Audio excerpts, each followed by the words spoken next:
Guys, welcome dito sa aking channel, Palaran 888 Libra. So Libra, alamin natin yung last 2 weeks of January 2025 para sa'yo. So ito ay general reading, so pwede kang makaresonate. Gamitin mo yung intuition sa pananalig. Okay, so number 16 is making an altar. Okay, making an altar. So, sinasabi dyan sa'yo na this last 2 weeks of January 2025, sinasabi sa'yo dyan na siguro it's time para mag-focus ka. Okay? It's time para mag-focus ka sa spiritual mong pamumuhay. Sinasabi dito na if ever man na may oras ka, if ever lang na may oras ka, siguro gumawa ka ng prayer room or prayer table or altar sa loob ng bahay mo. Hindi naman yung glamorosa, expensive na altar. Yung meron lang na pwede kang lugar na pwede kang mag-pray. Pwede kang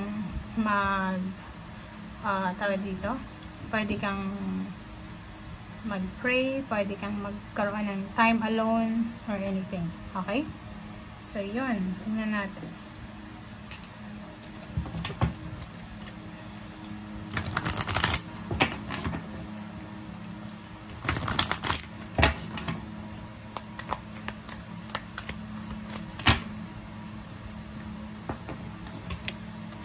Okay, it's a no.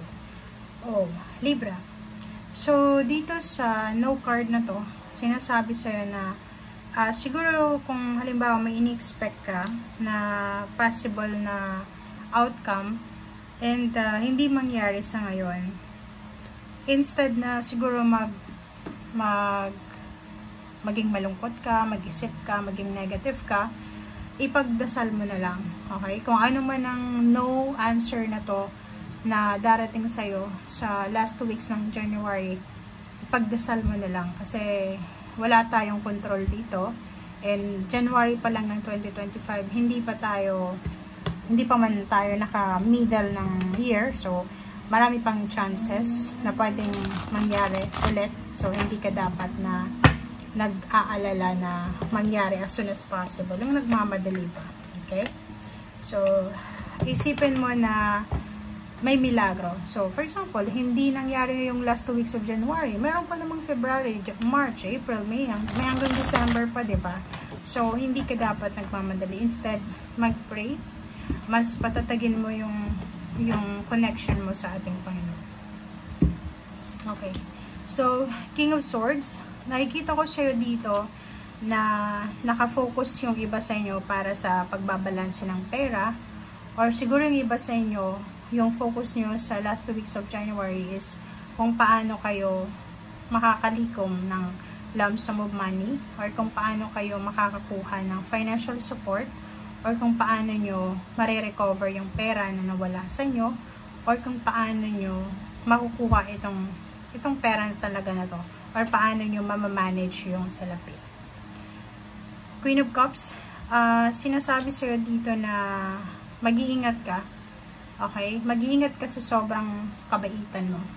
Kasi, alam mo yan sa sarili mo, diba? Alam mo sa sarili mo na napakabuti mo, napakabait mong tao. So, 5 of Wands, nakikita ko sa'yo dito na pwedeng ma-involve ka sa isang competition, sa isang away, sa isang diskusyon, dahil sa sobrang kabaitan mo. Okay? So, yun ang kailangan mong pag-ingatan. Okay. So, decision making. If ever may gagawin kang decision sa last 2 weeks of January 2025, make sure na pag-isipan mo siya ng mabuti.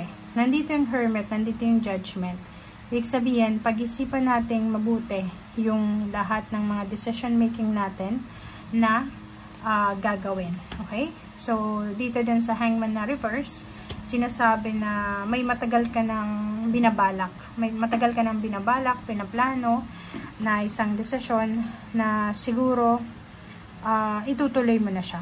Okay? So, comment down below if you resonated. Ano ba tong matagal mo nang binabalak na desisyon? Like, mag-travel ka ba? Lumipat ng trabaho?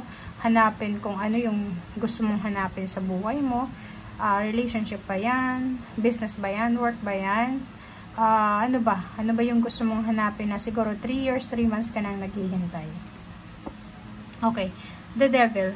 Ang The Devil card na to is Capricorn energy. So, mag-ingat ka sa Capricorn dahil pwedeng siya yung makaaway mo or pwedeng siya yung matrigger yung iyong emotion dahil sa kanya.